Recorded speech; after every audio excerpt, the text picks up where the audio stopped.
ಹೋಲಿಸಲು ನಾನಿಲ್ಲವೇ? ಜಗದ ಅತ್ಯಧಿಕ ಬಲಶಾಲಿ ಈ ಪ್ರಚಂಡ ಭೀಮನ ಶೌರ್ಯ ಸಾಹಸ ನೀವುಗಳು ನನ್ನ ಪತಿಗಳಾಗಿರುವಾಗ ದುಃಖವಲ್ಲದೆ ದುಮ್ಮಾನವಲ್ಲದೆ ವ್ಯಸನವಲ್ಲದೆ ಮತ್ತೆ ಪರರ ಸೇವೆಯಾಯಿತು, ವನವಾಸಗಳು ಕಳೆದವು. ಇನ್ನೆಂದಿಗೆ ವೀರರಾಗುವಿರಿ? ಸಾಕು ಮಾಡು ಈ ನಿನ್ನ ಬಿರುನುಡಿಗಳನ್ನ.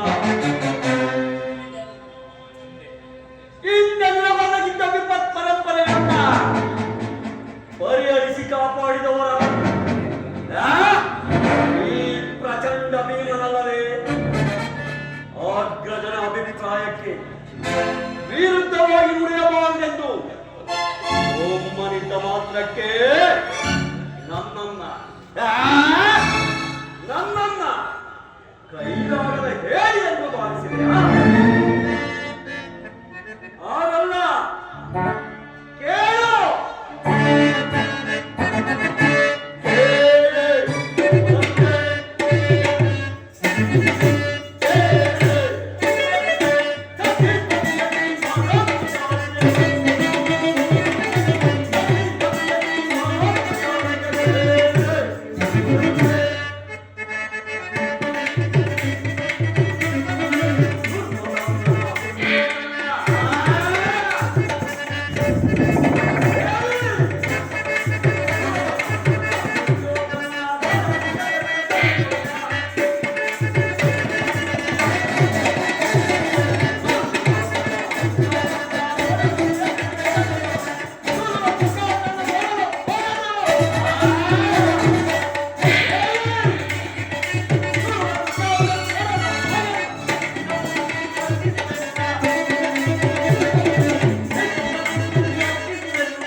ಚಲಿಸುತ್ತಿರುವ ಸೂರ್ಯ ಚಂದ್ರಾದಿಗಳೇ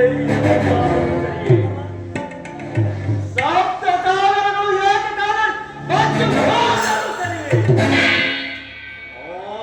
ತ್ರಿಮೂರ್ತಿಗಳೇ ನನಗದು ಬೆಳೆದರು ಸರಿಯೇ. ಆ ದುರುಳ ಕೌರವನ ಶತರುಂಡಗಳನ್ನ ನನ್ನ ಪ್ರತಿಜ್ಞೆಯನ್ನು ನೆರವೇರಿಸಿಕೊಂಡು ಬರುತ್ತಿದ್ದರೆ ನಾನು ಬಂಡಬಕನನ್ನು ಕೊಂದ ಪ್ರಚಂಡ ಭೀಮನಲ್ಲ.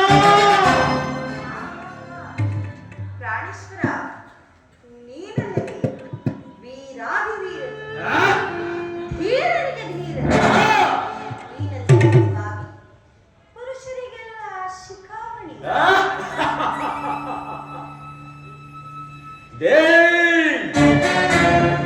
ಸಾಕು ಮಾಡು ಈ ನಿನ್ನ ಹೊಗಳಿಕೆಯ ಮಾತುಗಳನ್ನ.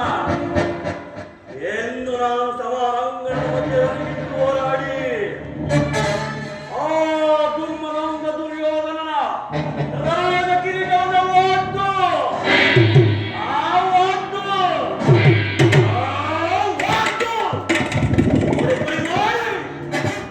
ಈ ನಿನ್ನ ನೆಚ್ಚಿನ ಕರೆಯಿಂದ ಅವನ ಕೊಳೆಯನ್ನು ಮುಚ್ಚು ನೂರು ಮಾಡೋಣ. ಆ ದುರ್ಗ ದುಶ್ಯಾಸನನ ಈ ನಿನ್ನ ಬಿರುಮುಡಿಯನ್ನ